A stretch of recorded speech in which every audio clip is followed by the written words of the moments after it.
नमस्ते। हामी चाहिँ पाथिभराको यात्रा सुरु भइसक्यो। आज 10 महिना 15 गते हामी चाहिँ यात्राको क्रममा यहाँको हेटौडाको भाइरल खाना घर चाहिँ लोकप्रियमा आइसकेका छौँ।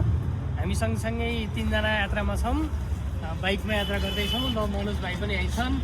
ल ल है त, यस्तो छ हाम्रो पारा। ल हाम्रो त यस्तो, हामी यतातिर छौँ है।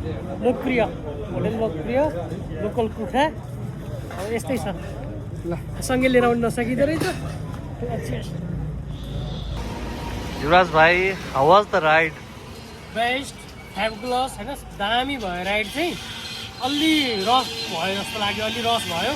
हामी चाहिँ करिब 450 किलोमिटर ट्राभल गऱ्यौँ छिर्कनबाट Gaighat.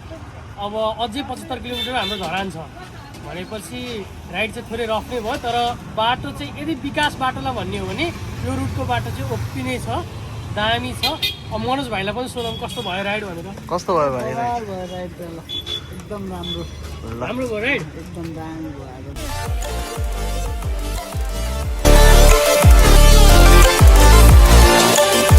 Hello guys, good morning from नमस्ते झर्ना है। ल उठ, बिहान भइसक्यो, चिया कफी आइसक्यो, हामी चाहिँ धनकुटा आइसक्यौँ। उठ। अब त्यो बेडमा कफी आउँदैन क्या। अब बेडमा सुत्ने, मम्मीलाई कि चिच्चाउने, कफी चाहियो भन्ने, यस्तो हो। यी नमस्ते झर्ना आइसक्यौँ हामी। ल ल मर्निङ है त, मर्निङ सबलाई मर्निङ। ल बाई।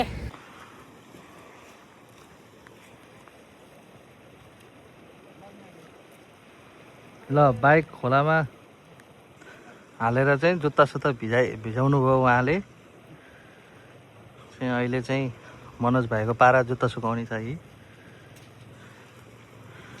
अघि भर्खर हिलोमा गाडी आएर चाहिँ उहाँ आउनुभएको। ल ताप्लेजुङको भिडियोमा यहाँहरूलाई स्वागत छ है त। ल यस्तो छ ट्याक्क ताप्लेजुङ चाहिँ। ब्याकग्राउन्डमा सब ताप्लेजुङको रोड हो।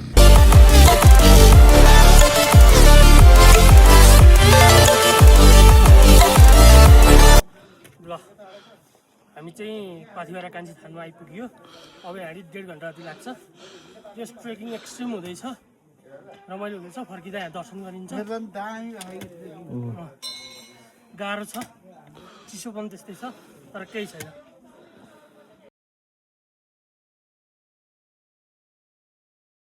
यो चाहिँ कान्छी थान भन्ने रहेछ है।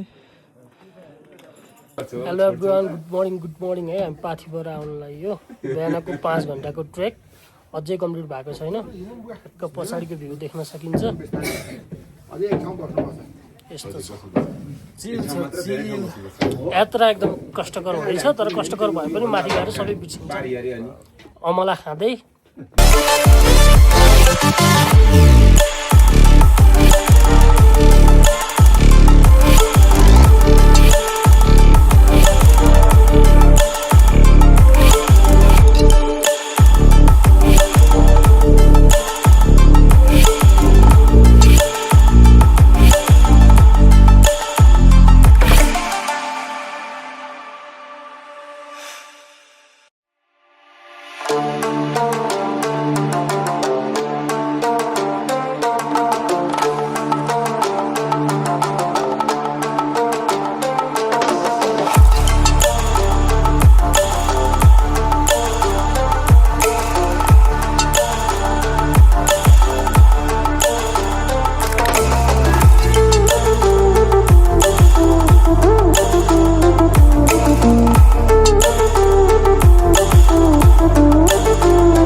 यात्रा रमाइलो हुँदैछ है गाइज। भयङ्कर रमाइलो छ।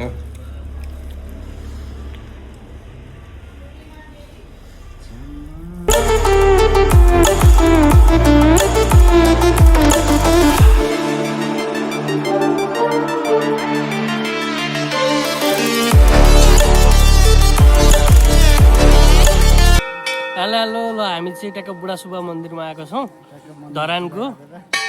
पूजा सकिसक्यौँ।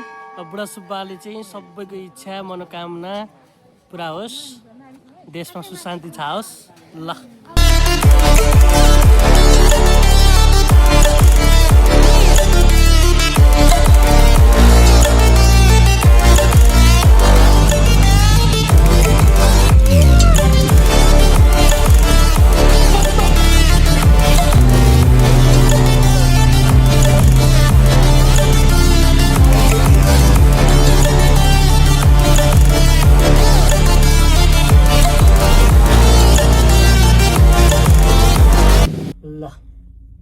आज चाहिँ हामी मौलकालीको यात्रामा छौँ। चितवन आइसकेपछि एकचोटि मौलकाली पनि दर्शन गरेर जाऊँ भन्नुभयो। ठ्याक्क लाइन गरेर रोकिएको थियो। अहिले फेरि भिडियो अन हुने बित्तिकै अन भयो। सम्भवतः जेनेरेटर होला यो, तर मान्छे चाहिँ जिरो।